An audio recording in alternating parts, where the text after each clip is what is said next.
He's been putting in a lot of work. He's learning about our culture, learning about the professional life, learning about the D League. So he's making progress, and we've been in contact regularly with our staff there. And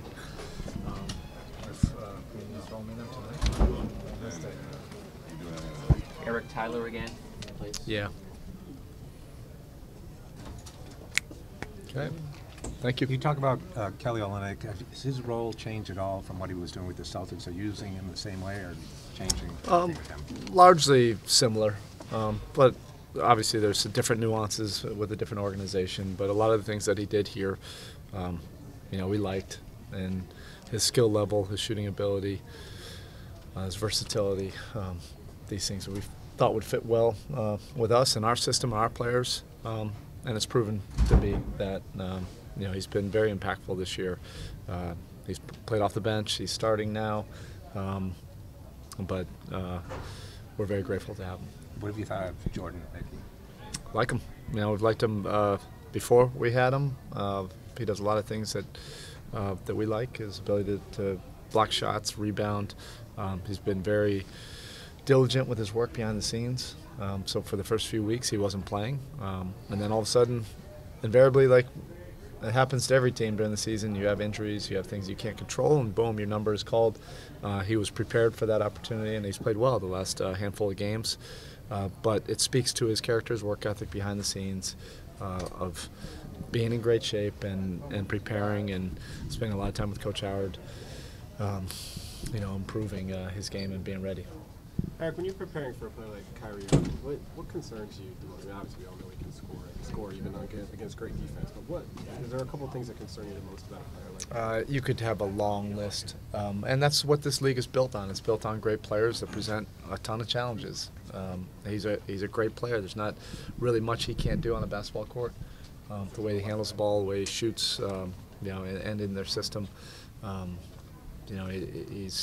he's right in his comfort zone. So for us right now, with what we're trying to build, it's all about our habits and our system, building consistency with that, trying to make it tough on the other team,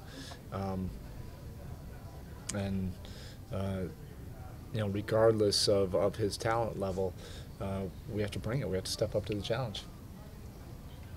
What's something that Kelly's been doing for you that exceeded your expectations when you brought him in? I never really want to prejudge. You just want to be open to a player. There are a lot of things that he's doing that we anticipated, that we liked, that we saw, like I said, what he was doing in Boston. And then we wanted to be open to developing him. He's still a very young player. So we don't want to put a ceiling on him. I don't want to put preconceived ideas on who he was as a player. He's an ambitious young guy, and we like that.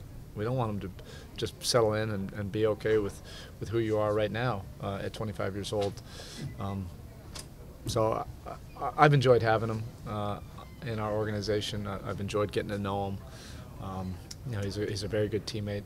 The guys like him in the locker room, and we hope he can really grow to another level. From where Jordan Mickey was when you first got him in Miami to where he's at now, can you talk about a couple areas where you've seen noticeable growth in his game? Yeah, he's really improved his conditioning level. So he's dropped weight, dropped body fat. He's in tremendous shape right now. For somebody that hadn't played in several weeks, he hit his best conditioning marks last week before he was even playing in games. I told him, hey, your head coach will notice that, okay? And then it allowed him now all of a sudden, with everything that happened with our team, boom, you get your number called, and he was able to play 14 straight minutes at a high intensity level. You rarely see that. Usually guys, if they haven't been playing game minutes, all of a sudden get gassed and they can play 3 or 4 or 5 minutes straight. He was able to play 14 minutes straight. He was staggering now those last 3 minutes, but he was able to play a large part of those minutes pretty hard. So that's been an improvement. We're trying to develop his range, get out to the three-point line, and then develop him in our defensive system. He is a shot blocker. He's got great instincts for that, but in our system you have to do quite a few other things as well, particularly with the way this league has gone with pick and rolls and handoffs and three-point shooting. A lot of teams kind of stagger their lineups now, so bench players don't play long stints as much as they used to. Yeah. Do you think players struggle when they have to play like those huge 12-minute stints, or does it take an adjustment for them? Well, I think if you ask a player, they want to play longer stints. I think coaches want to see more intensity and shorter bursts, and not leave anything out on the court. So you're probably seeing less of the 12-minute. I remember back in my first 2 or 3 years, I used to play Dwayne 14, 15 straight minutes. And then if he asked to come out, I'd look the other way. Maybe give him a couple minutes before the 6-minute timeout. But it's a different league. It's a different time now. Players aren't playing 40-plus minutes as much as before.